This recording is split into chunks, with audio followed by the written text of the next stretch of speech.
Welcome to the Woman Worriers podcast, where we're working to help you call a truce with your anxiety. The information in this podcast is not a substitute for seeking help from a licensed mental health professional. Now, here's your host, Elizabeth Cush, LCPC.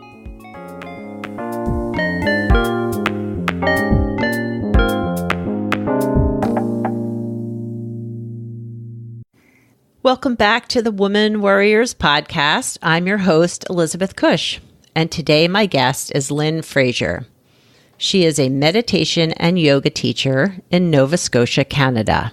She's my second international guest. Pretty exciting. She's been a guest on Therapy Chat podcast and the Trauma Therapist podcast. She hosts a daily free meditation at 8 a.m. Eastern Standard Time that you can find the link to on her website. She's also the author of Friends with Your Mind, and she does individual and group work helping trauma survivors heal. She describes herself as an anchor to support your journey as you begin to live from your own innate wisdom and basic goodness. Lynn and I are going to talk about how trauma can disrupt your connection with your body, with yourself, and how you can reattune to those feelings of connection with yourself and your body. So we are further exploring how to tune into your body and how it can help you heal and tune into that wisdom and intuition that's there. So I hope you enjoy the conversation. If you live in the Annapolis area and are interested in bringing more mindful awareness into your daily life, I am starting groups for women and men if they're interested around mindfulness, bringing mindfulness into your daily life to help you better connect with yourself, better connect with the people in your life, and help you feel more grounded and present and able to live your life with a greater sense of ease. So I hope you'll join me. You can reach out through my website, progressioncounseling.com, and shoot me an email if you're interested. There's more information there on the website as well. Click on group therapy, and there's a link to this springtime group that begins in March. I hope you'll join us. And now on to the episode. Let's get to the interview. Hi, Lynn, and welcome to the Woman Worriers podcast. Well, thank you for having me. I'm excited to be here. Me too. I'm so excited to talk to you. If you don't mind, if you could tell us a little bit about you and the work that you do. Well, the short version, I'm a meditation teacher. I've been teaching meditation for 25 years in the Himalayan tradition and teaching yoga as well. And about 10 years ago, I came across the Living Inquiries with Scott Killaby. He's a mindfulness non-dual teacher. And the work that I do with people is primarily around healing trauma. And it uses kind of a synthesis of meditation, yoga, nervous system. Healing the nervous system really is where the meditation and yoga come in. And then the mindfulness inquiry looks at the thoughts that we have and how they're related to the stored trauma in our body, the energy and sensations that usually we're scared of. And then how can we safely be present with those and let them heal? Yeah. This podcast is primarily focused on women who have anxiety, and oftentimes there is trauma behind that anxiety. And maybe it's not necessarily trauma that they're recognizing as trauma, for example, emotional neglect, or, maybe they have minimized the trauma, like, oh, I'm fine now, I'm over it. So they may not necessarily see that connection, but are the people that are finding you recognizing that that's why they're struggling? Most often, no. Often people come because they've reached the end of their rope. They can't cope anymore. Often there's panic attacks, high anxiety, or life is just not working very well. Oftentimes people have a feeling that they're just really missing out because I think we have a sense that we're suppressing and we're not alive as fully as we could be. And a lot of the trauma that I work with and help people with is developmental trauma. So it's things that happen during childhood. Mm-hmm. And the way our brain works is it develops in response to the experiences that we have. And if we've had a, persistent feeling of being unsafe, unnoticed, neglected, we develop these beliefs that we're unworthy, we're not lovable, we're not safe. And that has a long-term effect on our life, of course. And a lot of that is through the nervous system. So a lot of the work I do is helping people to be present with whatever it is that happened in the past in a safe way, so that they can really become friends with that in their own system. So often we interpret intensity, intense feelings, any kind of contracted energy in our body or painful energy, we interpret that as something that's out to get us, something that's not good. Mm-hmm. And really what people find, and certainly through my own experience as well as I was healing a lot of my own developmental trauma, is that it's actually just something that needs to be seen and attended to and not turned away from. And as we feel safe enough to do that, then it's seen and it's attended to, it's attuned to, and then we're able to release that, and it doesn't drive the anxiety anymore. It doesn't drive the panic attacks or that feeling of, I don't really feel alive. Life isn't really as alive and juicy as I know it could be, or I sense that it could be. Mm-hmm. Yes, I see that a lot with my own clients. And also what you had mentioned before, that sense of unworthiness, or, there's something in me that's not fixable. Right. Fundamentally wrong. Yeah. Somehow I'm different. Right. Yeah. Dr. Gabor Mate is one of the trauma experts that I've learned a lot about trauma from, especially developmental trauma. And, Peter Levine and Stephen Porges and Bessel van der Kolk, there's so many people now that understand trauma and how it resides in the body and how it has to be healed through the body. Yeah. So that's an important step that people didn't have access to that kind of treatment before. Mm-hmm. And a lot of times people now do have even psychotherapy, which can be very helpful in terms of understanding our patterns, understanding how we got here, understanding the system and how it works.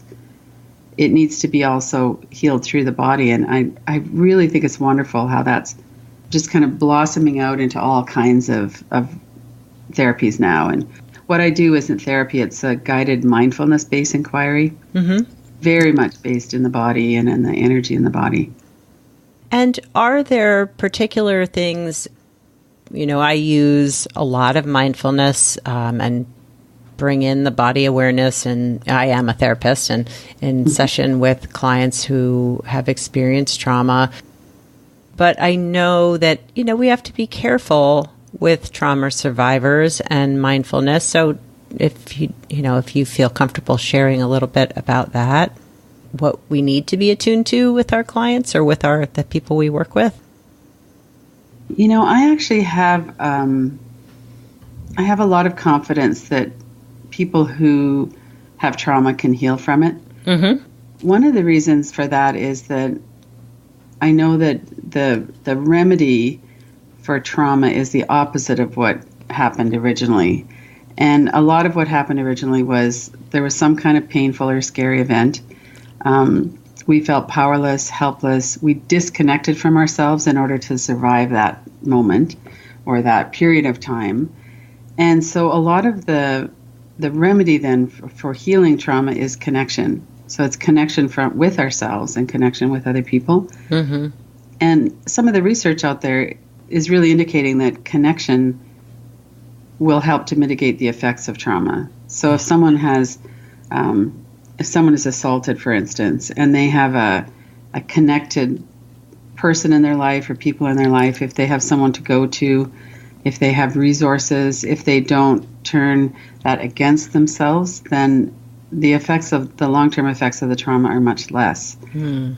And a lot of the developmental trauma that we work with is that feeling of, I don't belong to this family, I don't matter to anybody, nobody really cares about me. And that kind of neglect is something that's certainly recognized in the ACEs, the adverse childhood experiences, but most people don't give that enough weight when it comes to themselves and don't really see. I certainly didn't. I had a lot of trauma as a teenager, and I was in a very cold family where everything was great. We had, there was food and security, and nobody was violent. There was no drug addiction or alcohol. There's nothing going wrong, except that there was no connection, no emotional connection.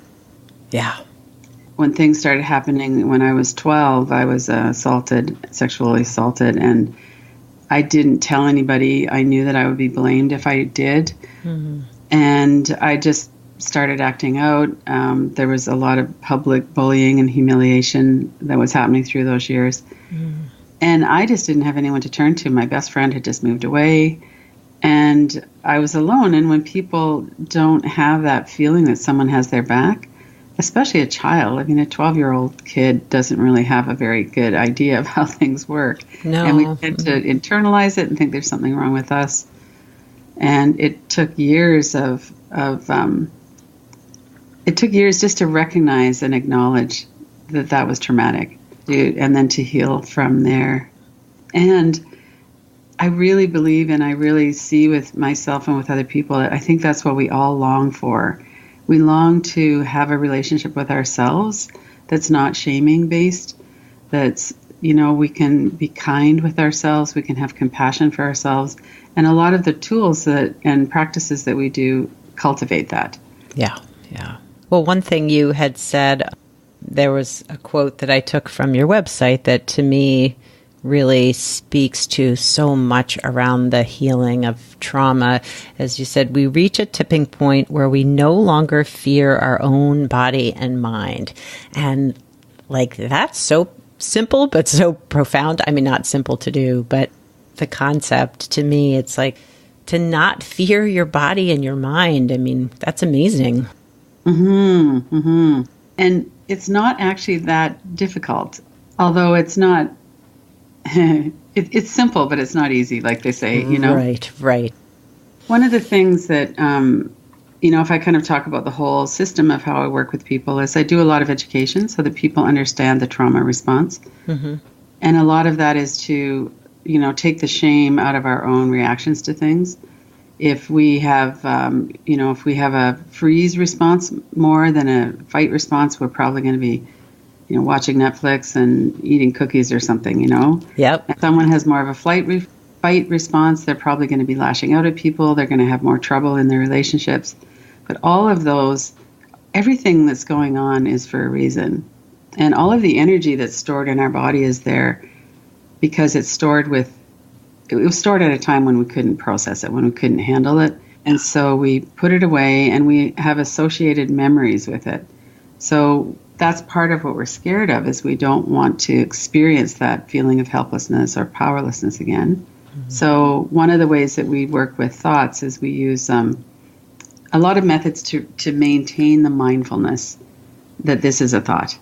So thoughts are words and pictures. And so we work with listening to words or putting them up like they're on a whiteboard or something. We can see images or colors and shapes, and the brain interprets them. So we might put an image into a frame, and so we notice that it's an image that we're looking at. And then we could take our eyes around the outside space. We could notice that and go around a couple of times in each direction in the space around the outside of the image. We could bring 2 fingers to the forehead and just tap gently on our forehead, taking our attention away from the image or the words and into the sound and sensation of the tapping. That helps us to remain mindful. So there's things like that. But then with the sensations, we might notice, like, how would you describe that sensation? A lot of people have a fist in their belly, a tight, contracted kind of energy there. So how would you describe it? Well, some people say it's moving. It's like a black hole. It's going to suck me into it. And there might be an image of that we could look at, or it might just be more of a sensation. Some energy is right in the center of our body. Some of it pulses out. It feels like it's taking us over. Sometimes you feel like you can't breathe because there's a heaviness in your chest or a blockage in your throat. And so if you get a little bit clinical about that at the beginning, And notice, for instance, that actually breath is still getting through, even if there's a contraction in the chest or the throat. And then there's always space around the energy. So if it goes right to the edge of your body or even a little bit out to the outside of your body, it doesn't go across the room. It doesn't go into the next country, It's limited to in or around your body. And it also has space in time, so it's not permanent. So there's an energy that kind of arises and then it's here for a while. And if we don't welcome it or if we can't attend to it, then it will just be suppressed and it will continue to, it takes so much energy to suppress it. Yeah. So it continues to drain our energy. But when we're able to find a way to welcome it as what is it that it's here for? One of the questions that I have people look at all the time is this energy here to hurt me? Like, is it malicious? And people will sense into it and go, well, no, actually, I don't think it is. But almost always when it's intense or painful, people will say, yeah, it's here to hurt me. Mm-hmm. And then when they look and they go, well, actually, maybe not. Well, then what is it here for? And literally every single time it's either here to tell me something, it wants to be heard, or it's trying to protect us. Yeah. And so we could get friendly with that. Someone who's trying to protect us, someone who needs to be heard. Yeah, there's a lot more compassion around someone who's trying to protect me or a part of me that's trying to protect me versus someone that wants to hurt me. Isn't there? Yeah. I listened to one of your, I think it was Mindful Inquiry for Anxiety on your website. And two things, so for me, when I'm feeling stressed and anxious, and a lot of my anxiety comes from not being heard, not being believed in my own trauma, there's this tightness in my chest and it constricts my throat. And when you suggested, like, well, what are the edges of that? Like, where does it stop? And it's funny because I had never even thought about that. Okay, well, like, it is just, it doesn't take up the whole room or my whole body even. Right. Yeah, it was an interesting perspective.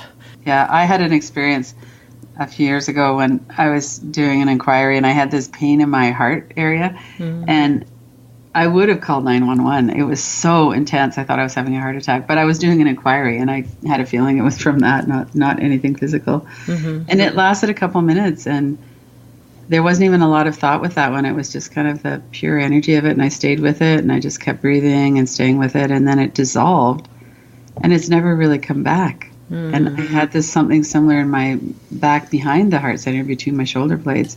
I had x-rays done. I had MRIs done. I thought my spine had disintegrated there.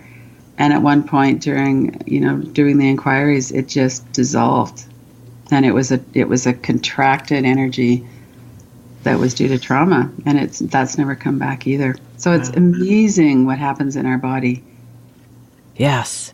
Well, and you talk about, I think you mentioned it just a few minutes ago too, that tapping can help you sort of stay more present and mindful. And I really haven't talked to anybody on the podcast yet about tapping and how it's helpful. I wondered if you could maybe talk a little bit about that.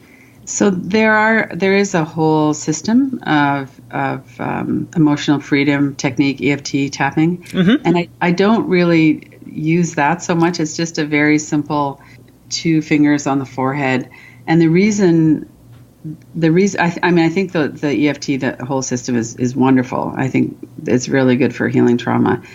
It's just the part that I use is just when we tap on our forehead, or you can, if you're in a meeting or something like that and you can't tap on your forehead, you could also just kind of lightly tap on your leg, or, there's a lot of ways that we could do this. You could hold your hand and kind of rub your hand, feel the warmth of your hand.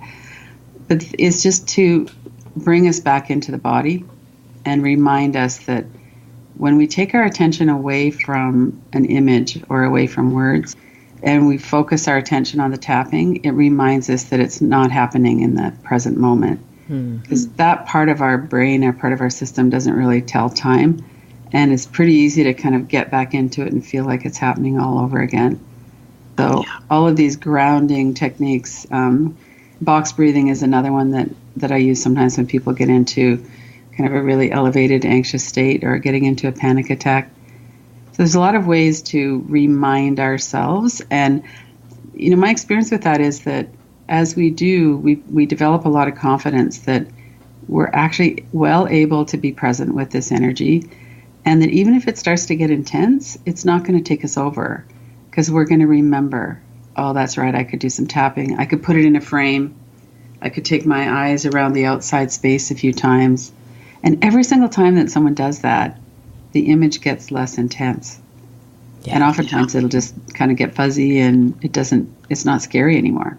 Well, and I think the whole idea of tuning into and, whether it's befriending or being more compassionate toward these things that feel so scary or feel like they might take over or never end, bringing that sort of mindful awareness of like, oh yeah, I felt this before, or yeah, this is what it looks like, and can I externalize it, really can help it feel so much less scary.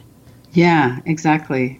And in order to kind of heal the nervous system of the effects of trauma, I think it's really good to have those tools at our fingertips when things are getting escalated, but also to do relaxation practices, breathing practices. I know sometimes people, even breathing can be a little bit too much for someone who's highly traumatized. But there are ways to kind of ease into that. I have a lot of practices on my YouTube channel, and there's a playlist that doesn't mention the breath, for instance. Oh, interesting. Just relaxing the body. Yeah. And the other thing about trauma is that whatever was happening in the past, especially childhood trauma, we tend to blame ourselves and take the blame on ourselves for a really good reason. If we were to, number one, children don't have the kind of brain development to be able to assess a situation and go, okay, my father's an alcoholic, or, my mother's mentally ill, or whatever the situation might be. Children can't really analyze that and come up with an explanation. But the other thing is that if we were to say, okay, my mom is depressed because of something that's going on with her, and that's why she's not paying attention to me, then we wouldn't have really any way to make that better.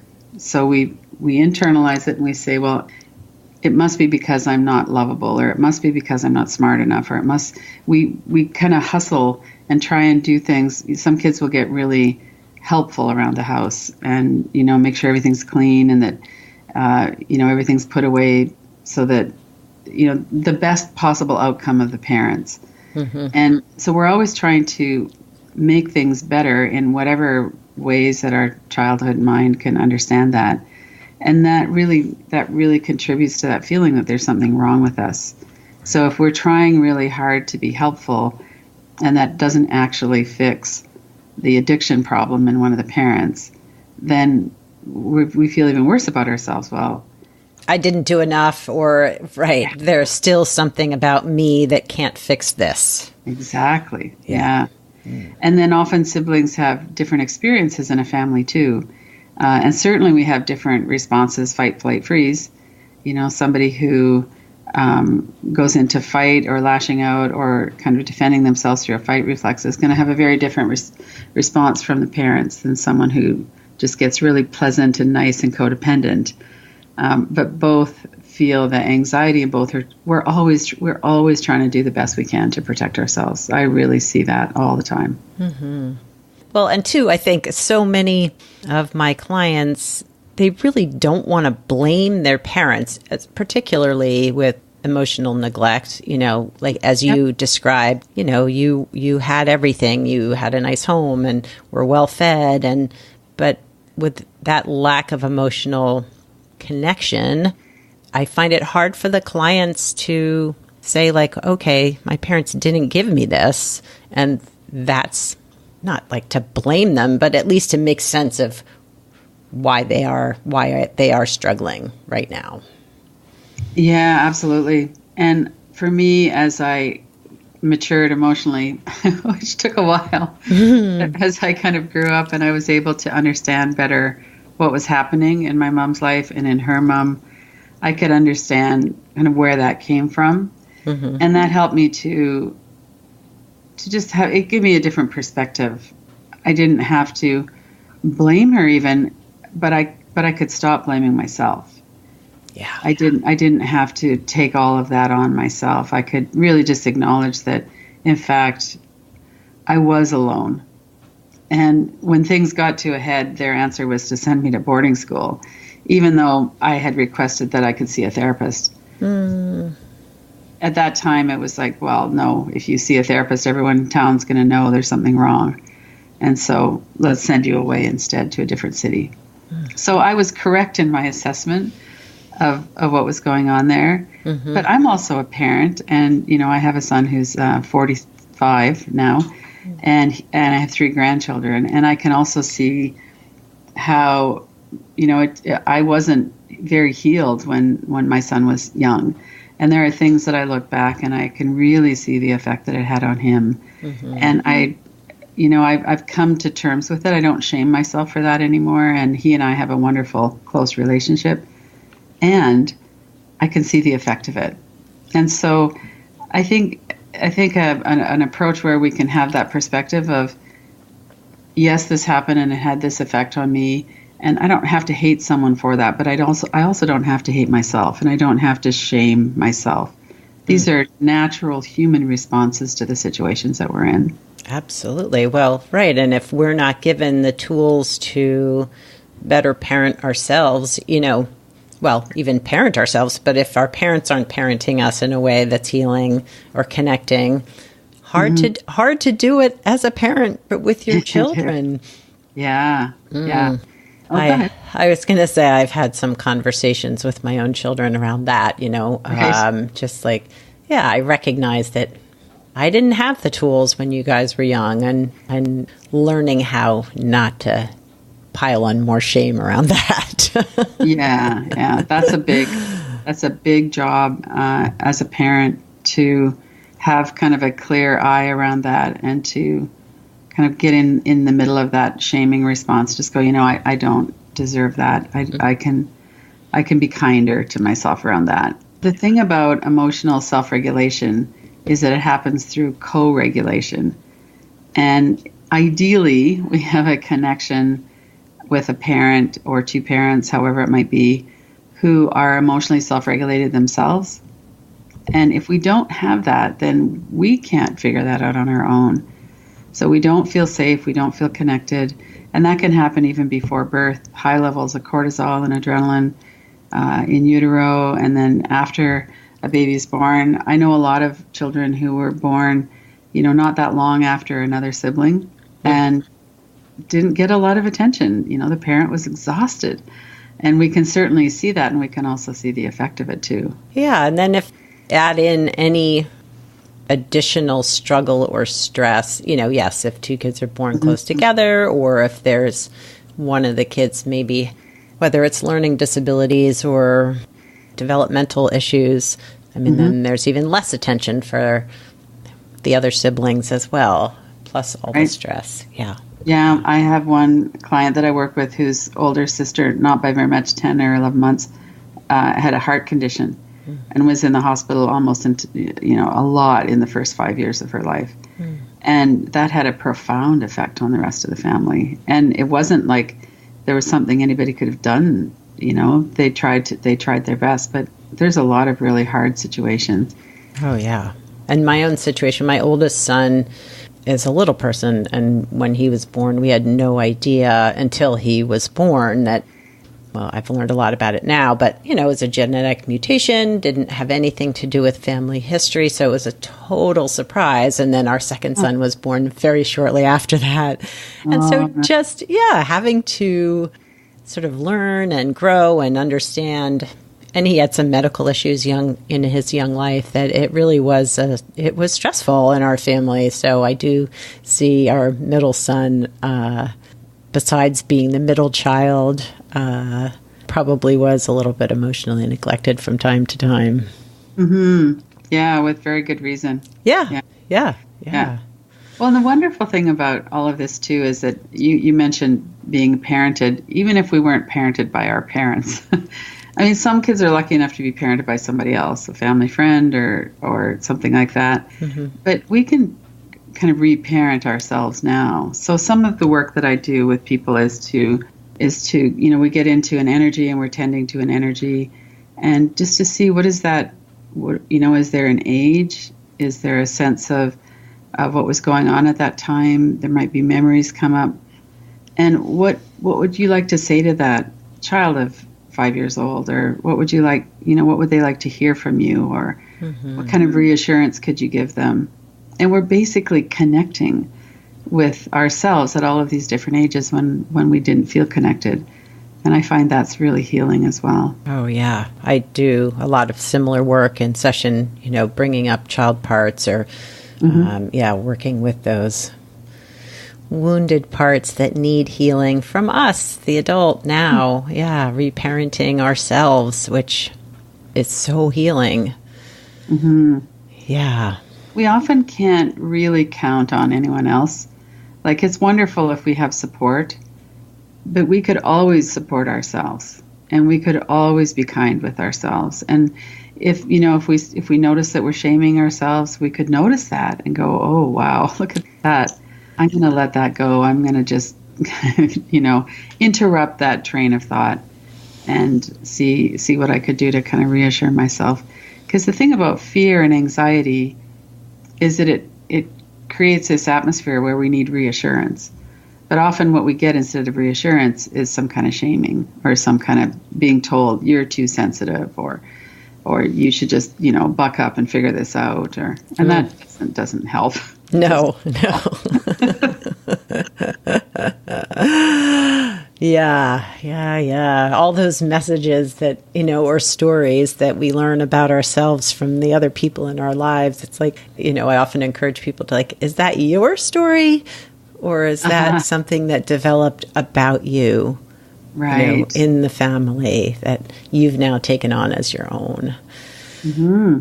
Yeah. And even if it was your story, it might have been through the brain of a 10-year-old. Right. And we could update our files. Do a reboot. Yeah, exactly. Yeah. So are there tips or resources that you feel would be important for the listeners? Yes, I think it's a process of Dr. Stephen Porges is a researcher who does a lot with the nervous system, and one of the quotes that I use of his a lot is that safety is the treatment. So we need to find ways to feel safe, and when we do, then we can heal. And so finding safety in our body is one way to do that. Getting to know ourselves, getting to know the energy in our body. And this is where kind of a lot of the yoga, meditation, shavasana practices come in, deep relaxation in the body, working with the breath. Then there's really specific things that people can do, like I have on my website. So my website's probably the best entry point. Mm-hmm. One of the tabs along the top is called Emergency Practices. Oh, those are so great. I'm going to share those on my website. Oh, excellent. Yeah. The thing about anxiety and panic is that it's treatable, and not necessarily with medication, although I know some people might need that for a while, but there are such simple things to do. I started working with a guy about a month ago who was having panic attacks, and I taught him how to do box breathing, which is just inhale for 4, hold your breath for 4, exhale for 4, hold your breath for 4, and do that 5 or 6 times. You can do 5, 4, 3, 2, 1, looking at the senses, look around the room and say, I see a lamp, I see curtains, I see 5 things, and you go through the senses. And all of those things help to regulate our nervous system. So if we're in a state of dysregulation, if we're in a state of shutdown or something like that. And what he found was that he's able now to have some confidence that even if he starts going into a panic attack, he knows what to do. Mm-hmm. So he gets up and he, shakes it out, or there's all of these really, really simple ways to do that. I think it's really helpful to regulate the nervous system on a daily basis, some kind of relaxation. I don't necessarily recommend meditation for people. That much silence can often just give our catastrophic thinking more room to play. Yeah. So I usually recommend guided practices. I actually do an online practice every day at 8 a.m. Eastern time. So it's 9 a.m. for me here. I'm in Nova Scotia. Mm-hmm. But it's at 8 a.m. Eastern for half an hour every day. It's free. It's been going on since December 2015. So it's over 3 years now. That's so cool. And I know. And it's so much fun. And we just do breathing, relaxation, sometimes inquiry. And it's a lovely group of people that get together and do that. So anyone who would like to is welcome to do that. I have some online courses on Udemy, and the links for that are on my web site.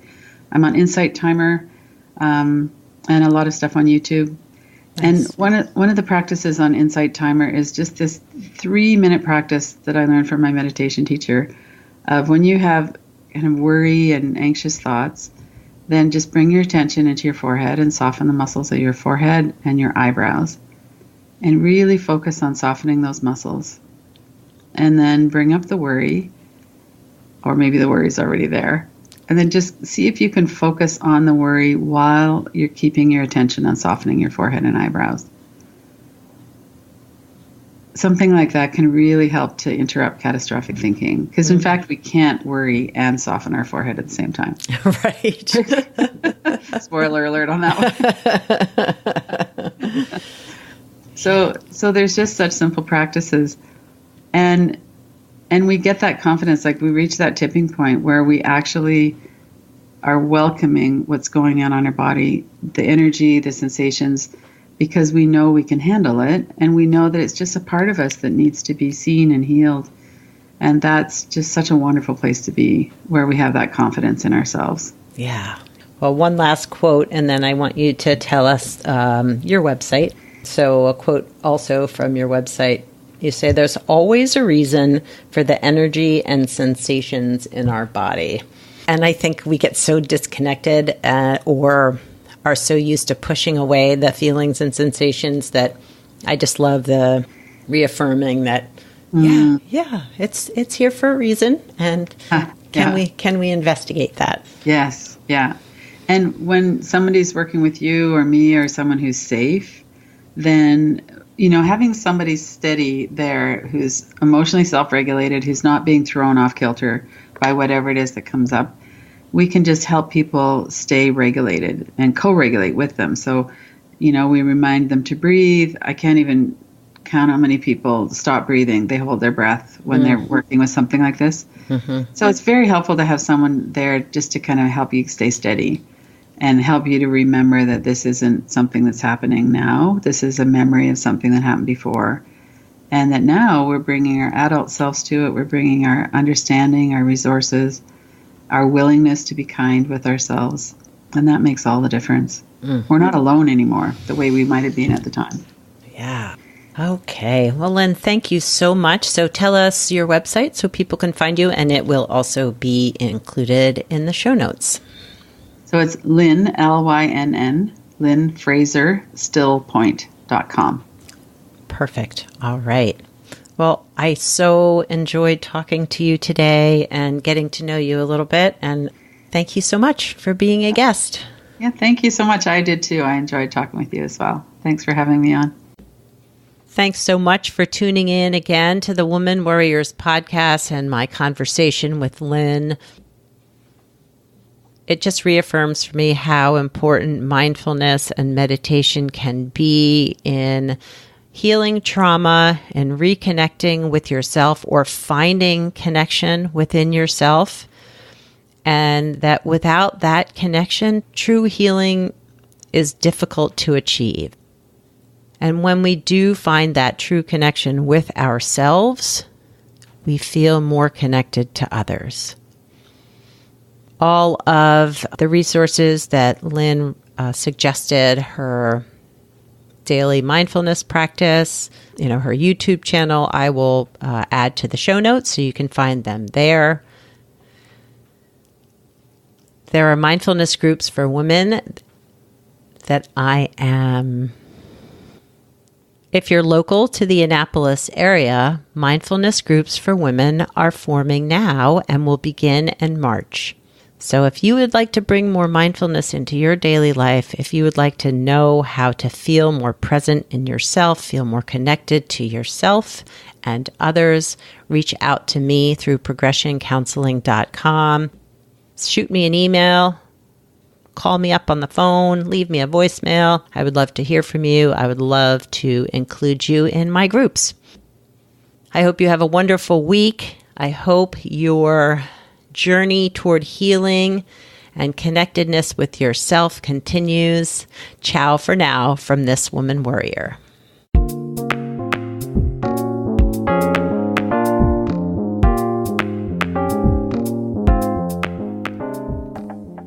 Thanks for listening and subscribing to the Woman Worriers podcast.